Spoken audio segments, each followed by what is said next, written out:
Flip your robot over. Use a screwdriver to remove the edge sweeping brush. Loosen the 4 screws securing the bottom cover.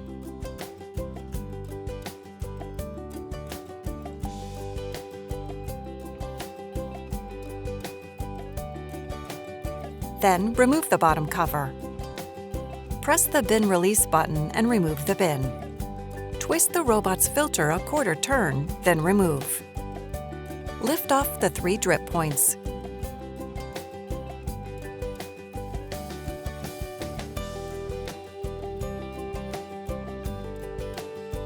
Press the 3 new drip points into the robot.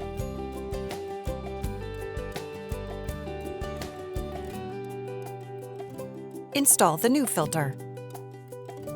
Click the bin back into place.